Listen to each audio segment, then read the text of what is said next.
যদি আমরা পুত্রের যুগে প্রবেশ করেছি এবং যীশু খ্রিস্ট আমাদের উদ্ধারকর্তা হন, তাহলে যীশু খ্রিস্ট নাম হল উদ্ধারকর্তার নাম, এবং আমাদের অবশ্যই যীশু খ্রিস্টের বিষয়ে সাক্ষ্য দেওয়া সাক্ষীর মিশন সম্পূর্ণ করা উচিত।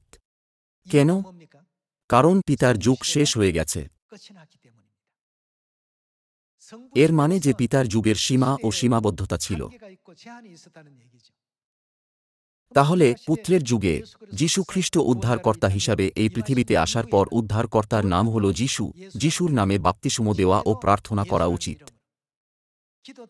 এবং আমাদের অবশ্যই সেই সাক্ষীর ভূমিকা পালন করা উচিত যারা যীশুর বিষয়ে সাক্ষ্য দেয়। তাহলে পবিত্র আত্মার যুগে আমাদের কার সাক্ষী হওয়া উচিত? আমাদের কি নতুন নামের সাক্ষী হওয়া উচিত নয়?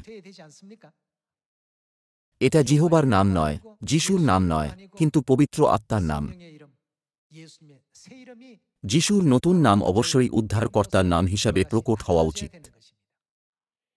সত্য গ্রহণ করার পর যারা প্রথমবার আমাদের চার্চে আসে তাদের মধ্যে অনেকে বলে, কেন আপনারা যিশুর নামে প্রার্থনা করেননি, কিন্তু খ্রিস্ট আনসাংহং এর নামে প্রার্থনা করছেন? সবকিছু নতুন এবং অদ্ভুত।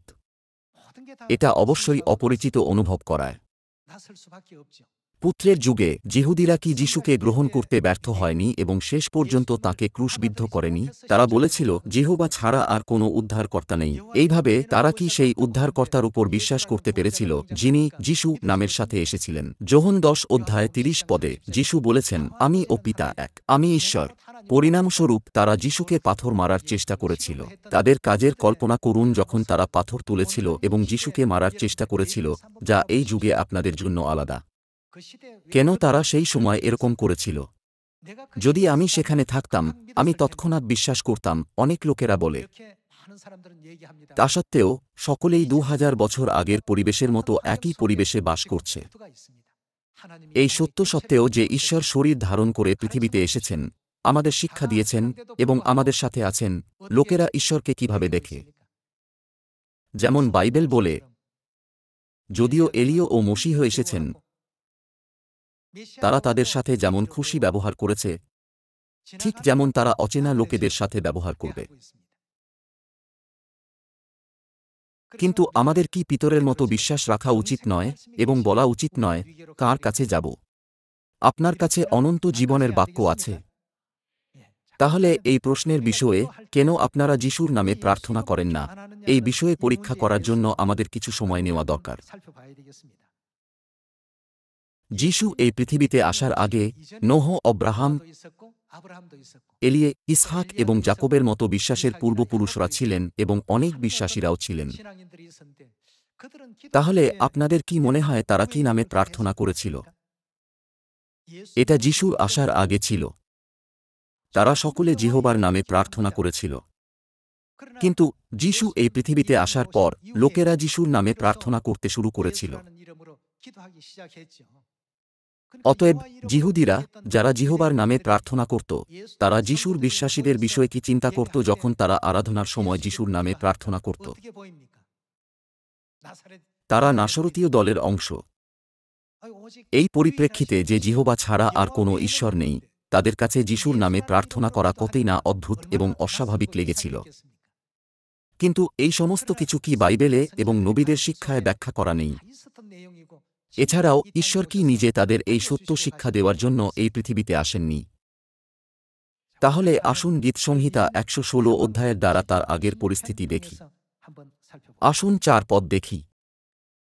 তখন আমি সদাপ্রভুর নামে ডাকিলাম, বিনয় করি। তিনি কার নামে ডেকেছিলেন? সদাপ্রভু। পিতার যুগে আমাদের কার নামে প্রার্থনা করা উচিত? সেই সময় জিহোবার নামে প্রার্থনা করাই একমাত্র পথ হয়েছিল যার দ্বারা আমাদের সমস্ত প্রার্থনা ঈশ্বরের কাছে পৌঁছে দেওয়া যেতে পারত। কিন্তু যেহেতু নতুন নিয়মে সময় পরিবর্তন হয়েছিল, যিশু আমাদের কার নামে প্রার্থনা করতে বলেছিলেন? আসুন যোহন পুস্তক 14 অধ্যায় 13 পদ দেখি। আর তোমরা আমার নামে যাহা কিছু যাজ্ঞা করিবে, তাহা আমি, তিনি কি করবেন? সাধন করিব। আসুন 16 অধ্যায়ে যাই। আসুন 23 পদ দেখি। আর সেই দিনে তোমরা আমাকে কোনো কথা জিজ্ঞাসা করিবে না। সত্য সত্য আমি তোমাদিগকে বলিতেছি, পিতার নিকটে যদি তোমরা কিছু যাচনা করো, তিনি আমার নামে তোমাদিগকে তাহা দিবেন। এ পর্যন্ত তোমরা আমার নামে কিছু যাচনা করো নাই, যত্ন করো, তাহাতে পাইবে, যেন তোমাদের আনন্দ সম্পূর্ণ হয়। যিশু বলেছিলেন, এ পর্যন্ত তোমরা আমার নামে কিছু যাচনা করো নাই। তাহলে তারা কার নামে প্রার্থনা করেছিল? তারা জিহোবার নামে ঈশ্বরের কাছ থেকে আত্মিক অনুগ্রহ ও আশীর্বাদ চেয়েছিল, কিন্তু তখন থেকে তাদের কি করা উচিত বলে তিনি বলেছিলেন? তিনি তাদের যিশুর নামে সবকিছু চাইতে বলেছিলেন। পিতার যুগ এবং পুত্রের যুগের মধ্যে সঠিকভাবে পার্থক্য করার জন্য এটা একটা গুরুত্বপূর্ণ বিষয়বস্তু হিসাবে ব্যবহার করা যেতে পারে। পিতার যুগে সবাই তাদের প্রার্থনার উত্তর পেয়েছিল যখন তারা জিহোবার নামে প্রার্থনা করেছিল, এবং পুত্রের যুগে যখন তারা যিশুর নামে প্রার্থনা করেছিল তারা তাদের প্রার্থনার উত্তর পেয়েছিল। তাহলে এই পবিত্র আত্মার শেষ যুগে আমরা যখন বাস করছি, আমাদের প্রার্থনার উত্তর পাওয়ার জন্য আমাদের কার নামে প্রার্থনা করা উচিত? এটা হলো নতুন নাম। এটা শুধু যে কোনো নতুন নাম নয়, কিন্তু যিশুর নতুন নাম। দ্বিতীয়বার আসা খ্রিস্টের নামই কি পবিত্র আত্মার শেষ যুগের পবিত্র আত্মার নাম নয়? যখন আমরা সেই নামের উপর নির্ভর করে প্রার্থনা করি, আমরা আমাদের প্রার্থনার উত্তর পেতে পারি। আমরা পিতার যুগে বা পুত্রের যুগে বাস করছি না, কিন্তু পবিত্র আত্মার যুগে বাস করছি। তাহলে যারা এই পবিত্র আত্মার যুগে ঈশ্বরের দ্বারা প্রস্তুত করা বিশ্বাসকে গ্রহণ করে, তারাই কি উদ্ধার পেতে এবং স্বর্গরাজ্যে প্রবেশ করতে পারবে না? আমাদের অবশ্যই সেই ব্যক্তি হওয়া উচিত যারা অনেক লোককে খ্রিস্ট আনসাংহংয়ের বিষয়ে জানাবে, যিনি এই যুগকে বাঁচানোর জন্য এই পৃথিবীতে এসেছেন।